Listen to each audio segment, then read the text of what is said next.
So is my screen visible?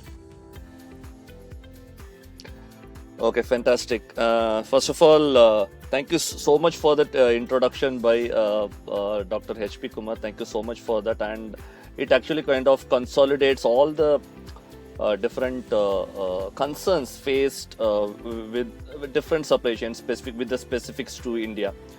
So obviously the title we have taken is business continuity amid challenges of broken supply chain. So that is what we are going to discuss upon. We can, to be very precise, it is business continuity amid challenges due to this COVID-19 would be a much precise title. So both are almost relevant. So what I'm going to do is actually first talk about a basic understanding of what we mean by a supply chain and what is its broken. When we say it's broken, what is broken? And specifically, because of this COVID-19, what were all the challenges being imposed, right? So that is what we see. And then I'm going to talk about what would be the way forward, because the issues have been discussed a lot. So I kind of, today when I was preparing the content, I was more inclined towards presenting, okay, what shall I do next? I'm trying to keep my content towards that. So let's get it started. So here you can see a schematic model of a supply chain. So and this can fit into any sector. So this is not any sector specific or anything. So we have the planning cycle, demand and supply chain cycle. You have the suppliers who give the raw material. You have the manufacturer, and then you have the distribution cycle. So this is a simple way of putting a supply chain, which is such complex, in just a single slide. So if you see here, what got really broken here is on the supply side as well as on the distribution side, and you can also see one into mark on the customer side as well. So what it means here, let me explain what got really broken. On the supply side, the biggest problem which happened is inability of getting the raw materials on time. It could be of multiple reasons. It could be of that single source of supply. The other biggest reason is availability of your resources inside your facility for conversion. So these two pose a huge issue in terms of the supply chain. So this is one. Second thing is in terms of distribution, because absolutely what happened, we couldn't get our products onto the roads, and moment that happened, that actually created a lot of negative impact across. Because some of the sectors where things are perishable, absolutely things get to wait, and people start to panic, and everything went which is completely uncalled for. That is one place where things have really gone bad with this COVID-19. Okay. The third one, what you see as a negative impact on the customer side is not just orders coming in, it is a changed behavior with the customers. It is on the positive side, but that is a negative impact from a business standpoint. The reason is the change which has happened is quite steep. Normally the customers' behavioral changes happen gradually, but here, because of it COVID, it actually is a steep change, which I'm going to explain it. And because of that, businesses didn't have time to understand. Still, businesses have not understand how I have to reframe or restructure myself such that I am going to grab that opportunity. Because changed customer behavior doesn't mean it is bad. We need to quickly adopt to that such that we can actually get we can actually grab that opportunity. Okay. So with this preview, let me get into it and now talk more about in terms of what are all the positives. I want to actually pick few points from what Dr. H.P. Kumar has said. He talked about the issues because of the labor. He talks about the facility couldn't be run because I am not prepared to do social distancing while running my facility. This is number two. The third one is in terms of your availability of liquidity, which obviously will be taken care by Mr. Amit. On the first two, obviously, if you ask me, is there any solution, Elvis, have you done? Absolutely, it is not, because skilled manpower, making it available locally, it cannot be done overnight. So those two, now automatically once your lockdown is relaxing, things will automatically fall in place. But what cannot is the changed expectations from the customer. So I am going to spend more time there, because other things everyone knows it, everyone will follow it. But the change customer expectations, if you're not grabbing that, the business cannot survive. It will become like yet another case study like Nokia or any other organization. So let me focus more on that. So I am going to talk about the 4 key opportunities, and these are all the positive impact of COVID-19. So let me start with the first one, which is customer behavior. Second one is a global e-commerce. That is specifically I'm going to talk about online retail and how online is actually penetrating this complete industry in every sector. It's not just any sector, it's every sector. The third one is channel inventory. The importance or the view of inventory has completely changed. I'm going to spend more time on that. And the last one is global sourcing. So I'm going to first give you a preview of each of this, then I will go in detail of each of these to give you more insights on that. The first one, I consider this change of customers a positive change from a behavior standpoint. The reason being because actually this change is going to transform the supply chain. Very quickly, I'm going to just give you the preview and then go to the detail. If you see continuously, what was the biggest challenge in supply chain is enabling tech in supply chains, building infra, making it more reliable and flexible. The biggest problem with that is who will fund for it. If you take logistics as an example, someone came with a good technology where you can track the products, you can actually monitor the product, everything is great. End of the day, the deal will go to the person who's giving the lowest quote. So it is always driven by cost. Now there is a transformation from cost towards value, which is great. This is one single behavioral change which could completely transform the supply chain in India, which is the positive.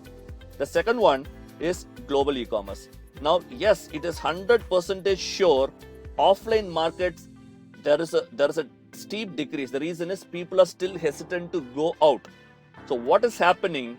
The offline market's loss is the gain of the online market.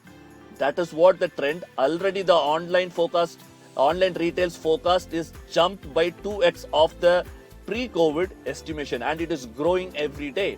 How to gain from this? If I am a current business person, how I can adopt to this online to such that I am not losing my customers is what I will be explaining here. Third one, inventory. Inventory is always considered as waste. If you talk about any Toyota production system, Ford production system, everywhere if you see, people talk about just in time. I want the product only now. That is why if you talk about vendor managed inventory, if you see, these are some of the these are niche strategies adopted specifically in automotive sectors as well. What happened because of this post-COVID situation? People are not ready to take the risk. So now people are ready to invest and keep inventory closer to them such that they don't encounter any productivity loss. This is a huge change in terms of the behavior of a manufacturing concern. Now this actually opens up a door of opportunities at multiple sectors. I am going to explain what are those and how we can capitalize on that. The last one is global sourcing. As Dr. H.P. Kumar actually rightly pointed out, in terms of dependency on a single source, it is not just we don't have risk management. We didn't even expect whether something will happen, which actually by a risk management tool, having a monopoly on your sourcing is always bad. But no one actually give ears to the strategic consultants who are being really telling that it is bad because no one expected this. Now what is happening is alternate sourcing, looking for different sources of supply. This is actually fueling global manufacturing hubs. A lot of emerging manufacturing hubs are coming. So I'm going to touch base more on that. So that means logistics companies or logistics businesses who are hearing this, you have a gold mine of opportunities where you can now hear about a lot of new lanes coming in the market where you are going to do an exports and import. So these are the 4 key pointers. I'm going to now elaborate one by one in detail. The first one, as I told you, customer change is a positive change. The biggest challenge in supply chain is the digital push. And without a digital push, it is absolutely difficult to get the maximum value out of this supply chain. Do you know, even on a food supply chain, The wastage in food supply chain alone is 25%. The wastage is not by inefficient transportation. The wastage is in terms of insufficient data available related to shelf life, related to preservation, related to how my product is throughout this supply chain. When you have this kind of digital push, when you have the technology enabled supply chain, this is going to benefit everyone without impacting the price in which you are offering your services, your products to the customer. You can actually make your bottom line really light such that you can make good margins in the businesses you operate. So this is a great thing. Previously, customers are not ready to listen in terms of digital pushes. End of the day, they will be telling, give me at the best price. So logistic companies will, whenever they are going for a new clients, I'm talking about the B2B, not the end customers. It is very difficult to get good businesses because end of the day, cost drives everything. And now, cost is not just the key driver. Many new tech initiatives which actually hit a roadblock before are getting reopened now. To name few of the technologies, IoT is one technology which is picking up really good in India. Most of the logistics companies are adopting now. So if you are one logistics company, you need to look in this direction. Otherwise, you will be left behind. Because customers now started asking, I need to know where my product is on a live database, a live screen I want to see. These are becoming some kind of a mandatory requirements from customer standpoint. Now it is high time we should have our technology roadmap now, and someone is going to ready to pay for you this time. So the positive change comes in the form of focus on value over cost in terms of operations, and digital transformation is the way forward. I think this is one great positive we need to take in. So the key takeaway here for any organization is, what are the things happening from a technology standpoint in the sector I am operating, or in the function as well as I am operating. You need to now strategize in that direction. So this should be your boardroom discussion starting by this week itself, to ensure we regroup, we realign in that direction. And other things what I want to also talk about, there are few sectors which are booming. For example, when this COVID-19 came in, the requirement for mask, a lot of healthcare items, all those things have gone increased. There are so many businesses who already have an online platform. They were very quick to get those products. Even the initial Power to SME, when they talked about it, they were very quick to respond to the market. This is what is required. We don't have time to make a strategy in 1 quarter, design in 1 quarter, implement it. No.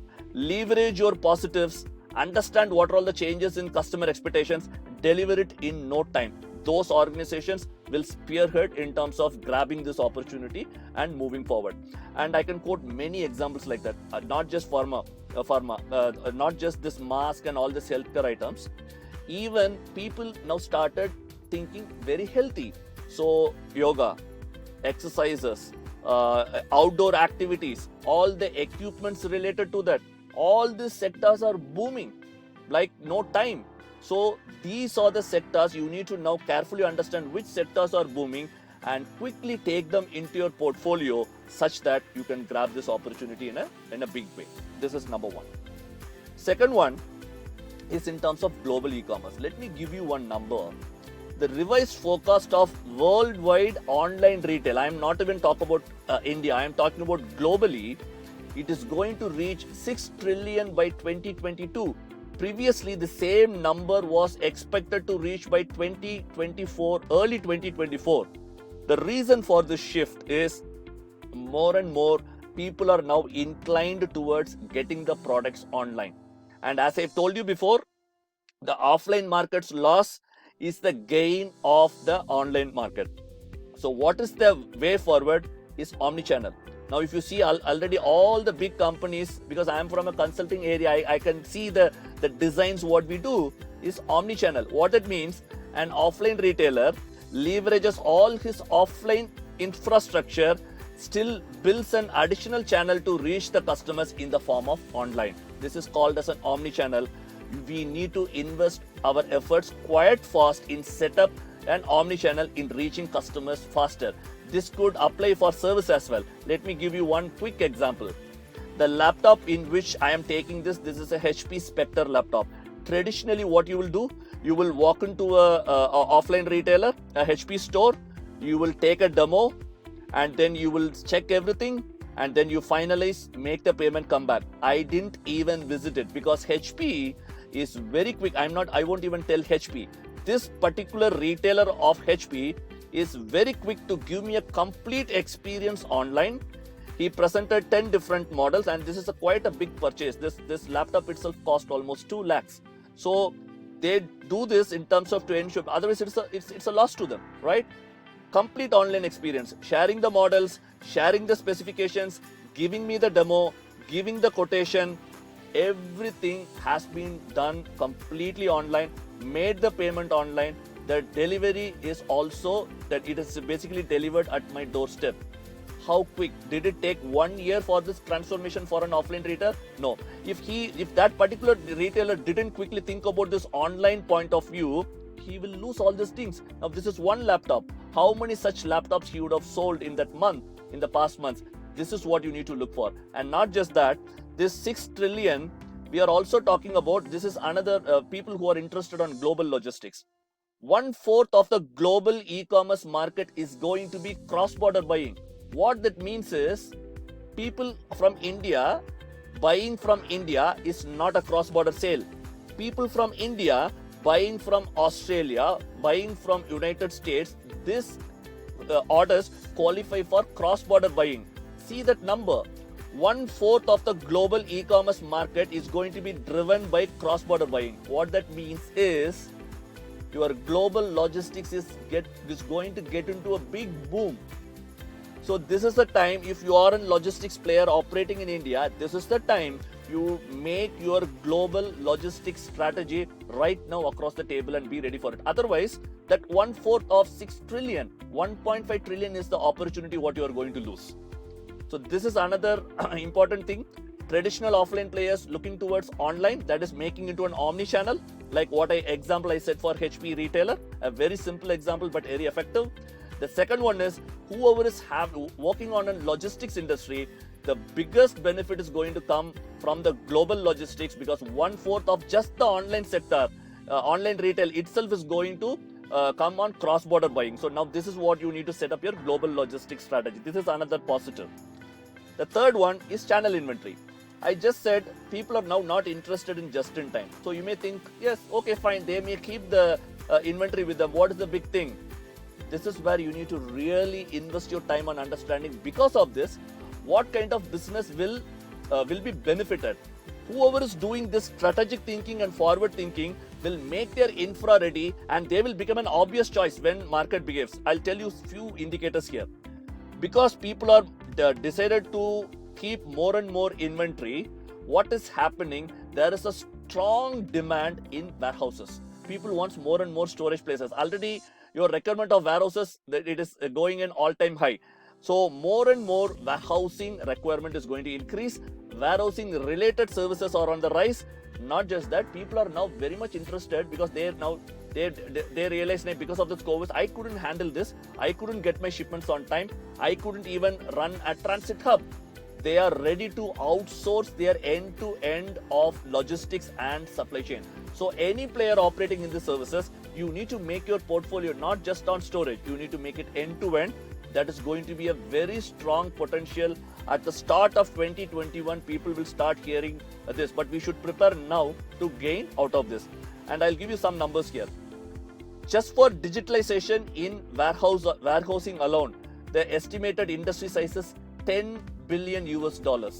That is what the projection which is there for just digitalization. So who's going to get benefited? All the software tech companies. If anyone is listening, you need to know build products which suits in warehouse. It could be warehouse management system, it could be ERP, it could be transport management system, anything. But this is what the opportunity which lies ahead of you. And now people are ready to invest as well, right? And second one, value-added services. This could be as simple as packing, labeling, any value-added services which the client is actually ready to give to their 3PL partner. It is expected to reach around $150 billion by 2025. This is also a huge opportunity. The last one is basically the warehousing. That as well is on the boom. The numbers speak for itself. Just look at these numbers in terms of warehousing services and digitalization. Isn't this a gold mine? This entire gold mine is triggered by one change in behavior of organization. People are now interested in holding the inventory, not just raw material inventory, even their FG, they prefer to now keep it closer to their customers such that they don't lose a single sale. And the last one is global sourcing. One biggest way we actually burnt our fingers is having a single source of supply, and now people have realized, and there are a lot of restrictions are again imposed by the government as well, which is actually, to me, it is a great positive, because now we look for a lot of emerging hubs. The emerging hubs, it's not just India.